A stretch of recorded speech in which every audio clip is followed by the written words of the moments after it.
everyone. My name is Ayden. This is Writing Quest. This is the show where my brother and I, we are writing a book together. I'm writing a little bit, he's writing a little bit, and we're passing it back and forth every time. Every other episode or so, we're going to get together and talk about it, like where's the story now, where's it going, and we want to bring you along for the ride. We want to be as transparent as possible. A lot of these videos on YouTube, on BookTube, on AuthorTube, they talk about the lifestyle of writing, but they don't actually get into the nitty-gritty. They don't actually talk about like, oh, this is my character and this is where they're going. And I think that a lot of the reason that happens is because they don't want to give away the secrets, because everyone on AuthorTube or on BookTube is trying to get published, right? Which is great, and it's an awesome thing to strive for. But I think that you lose out a little bit on the content of like the what's going through the author's mind, because you know, every time that you read something and you have questions for an author, you're like, how do you get this idea? Why did you think of that for that character? And that's what we're going to bring you through with this show. We want to be as transparent as possible with you, and that also means spoilers. This is a massive spoiler warning.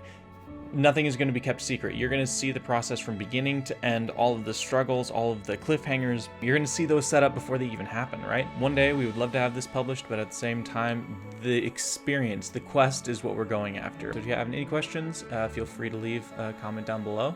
Subscribe if you like the video. Okay, so in the last video... the prologue.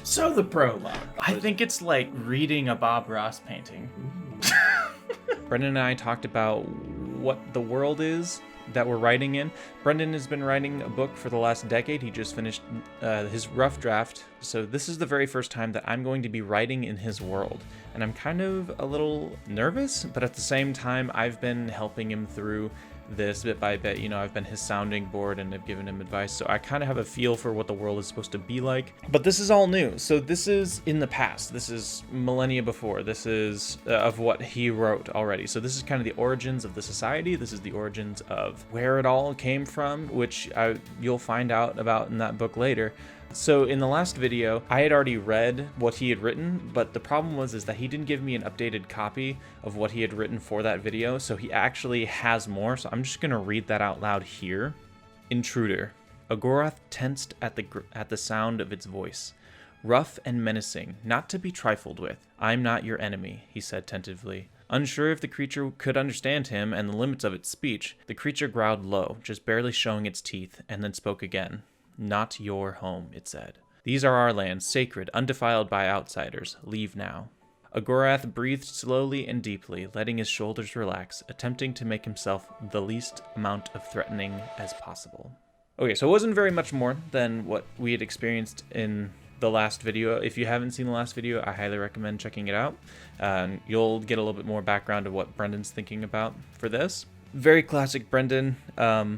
He doesn't know how the wolves speak, and even in his rough draft throughout the entire book, I kid you not, he never says how they actually speak mechanically, whether it's telepathically or empathically or anything, or it's just never explained. And we talk a little bit about that in the last episode, and here it's very on the nose. Like, Brenden's like, this is Agorath, we don't know much about him, this is his problem, he's trying to find a new homeworld. And then this is his obstacle, and it's this wolf, and the wolf is very clear. They don't want him there. So what I'm going to do is I'm going to write a little bit, and I'm going to explain what I'm doing. Okay, so I'm just going to fast forward here, and then I'm going to talk bit by bit through what I'm thinking for this character, and I think for a new character that I'm going to add in that I think is going to give Brenden a little bit of a ride. So, okay, here we go.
Okay, so I wrote just a really simple 244 words, right? Nothing crazy.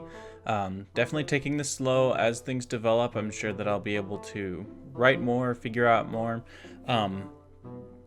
And same with Brenden, as like I think we're dipping our toe in the water here, just so that we don't run away with it, right? So I think that this is a really good amount. I feel like this is the response to what he wrote. Here's what I'm gonna do. I'm just gonna read it out loud to you, and you let me know what you think. So I added on to the paragraph that Brenden had already written. I felt like it was only halfway through, so I finished it and then I kept on going. Okay, so I'm gonna read the start of his last paragraph on through mine. Agorath breathed slowly and deeply, letting his shoulders relax, attempting to make himself the least amount of threatening as possible. There wasn't a doubt in his mind that this beast couldn't tear him apart in moments. "Oi, you gonna kill it or keep it?" shouted a voice some yards behind Agorath. He leapt out of his skin, almost losing his bowels in the process. Agorath looked behind him to see a familiar yet unwelcome figure hobbling towards his crouching place. "Brick," Agorath hissed. "Keep your voice down, you buffoon." "Why, it's already run off." Brick cast off Agorath's urgency. Sure enough, when Agorath turned back round, the hulking beast had disappeared into its woods. "You fool, it was speaking to me." Agorath stood and confronted Brick. "It's a native." "It's a big dog, Agorath. No need to get to ML about new lands already. It looked fluffy enough to make a decent coat for winter, honestly." Brick rested his bum leg on a rock in the clearing. "It spoke to me, Brick. It doesn't seem too happy about our presence here." Agorath kicked Brick's bad leg and caused the big man to cringe. "What are you doing here, Brick? Only scouts are meant to be out this far." "Chickens don't like me taking their eggs, but it doesn't stop me from having to scramble," Brick chuckled, showing off his grungy teeth. "I'm here to tell you to make it back to Waypoint." "Why?" "It's Gian's wife. She lost the baby. Traveling took its toll. You have to go back and help with the send-off." I am so sorry for my accent. I'm not great at accents. My brother Logan is actually really great at accents. I'm sorry, I did my best. So bear with me. It's super cringe, but it'll get better. I'm sure. I'll get more used to it. I don't know if it was Cockney. I don't know if it was British. I don't know if it was Australian. So we'll just... Okay, so I'm going to give this to Brenden. He's going to read it. If I get a chance, I'll try to add his reading onto this video. If not, we'll just talk about it in the next video. So the reason that I added on to Brendan's last paragraph there, I added, "There wasn't a doubt in his mind this beast couldn't tear him apart in moments."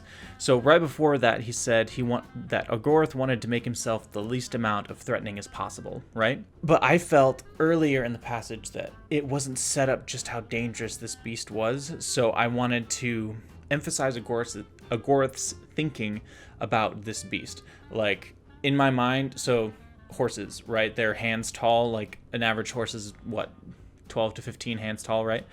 I'm imagining that this wolf is like 20 hands tall, like bigger than any horse that you would see. A hand is about, it's about a hand, but it's also about, it's like 4 inches, really.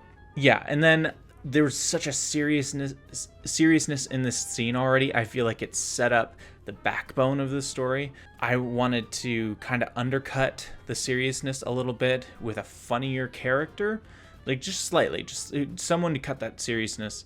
And I was honestly, when I first thought of Brick, I was thinking of a character similar to Gobber, who's Stoic's friend in the How to Train Your Dragon series. I was thinking of Gobber. Gobber. So yeah, he was my kind of inspiration there. Kind of turned it around. I kind of wanted to make him be a funnier, less serious, but I didn't want to necessarily make him a friend of Agorath. It just kind of felt a little bit natural to it. It felt like Agorath wants to be serious, and he is maybe unnecessarily serious, and that could be a fault of his, is that he's too serious sometimes, and he doesn't step back and live his life a little bit, like he's thinking too much about the bigger picture. And I think that Brick is the opposite of that. I think that he doesn't think enough about the bigger picture. And so I thought I'd introduce this in here.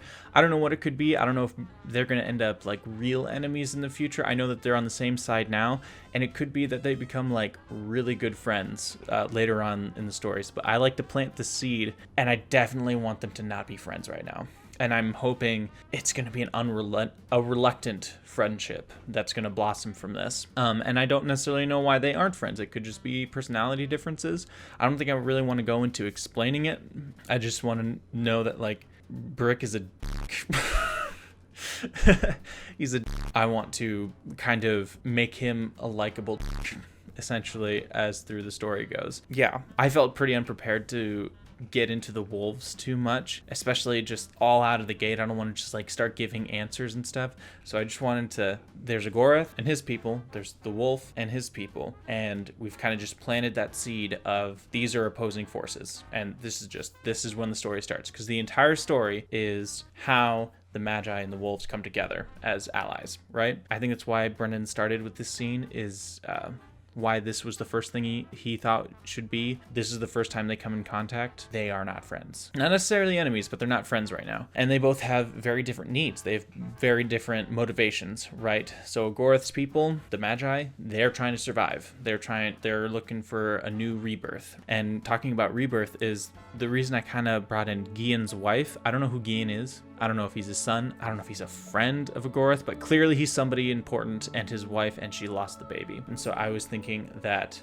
this kind of signifies the death of the old world, right? The world that Agoreth came from, the world that his people came from, because the story is going to very much be about birth and rebirth, right? In characters and in the society and in the entire story, because they're starting a whole new civilization, which will turn into the civilization that Brenden has already established in his rough draft. I think the most important part to take from this, the things that I wanted to add in this scene was a contrast to make sure that this entire prologue isn't flat, and I think that comes in with Brick, and to add a little bit of levity, also kind of show a little bit of the tone. Right, this is kind of an epic. It's still a fantasy and stuff, but still it is as serious as Agoreth feels, and I'm hoping that can kind of change over time. The tone can shift slowly. Like, it's so dark and dire where they're coming from, and it shifts over to success, triumph, overcoming this time. And I think that when the Magi and the wolves come together, I think that's what this whole book is going to be about, is that overcoming of their situation, and starting an entirely new era, really. I like what I wrote. I like what Brenden wrote. I like where it's going. I know I am not the best writer, and this is a rough draft, and it's going to look really rough for a long time. Feel free to send me editing advice in the comments. Feel free, if I misspelled anything, feel free to be like, Ayden, did you see how, like, I before E except after C, which is a BS rule, by the way. Doesn't actually, never mind, I'm not gonna get into that whole thing. But yeah, I hope that you guys like it. Let me know if you have any ideas down in the comments down below. We'd love to hear them. We'd love to hear your thoughts on where the story is going so far. Can you sense any tropes? Are there any tropes that you're already seeing that you're like, it's been done before, guys? Which, by the way, every story is a retelling of a story that's already been told, right? So we're not necessarily trying to come up with anything new. We're trying to write a book from beginning to end, and that is the quest. We're really excited to bring you all in on this. This is going to be really a lot of fun already. I'm excited about this. I think after we finish a prologue or a chapter, I think that we are going to maybe read the entire prologue chapter section in its entirety, and then we're gonna post it all together. We're working on Wattpad right now. We're working on a Patreon right now. We're working on a lot of different facets all across the board. But this is our primary content, and we hope that you enjoy, really, and we want to hear your thoughts. So my name is Ayden Pugh. This is Writing Quest. Subscribe, like, do all the things, and I'll see you next time.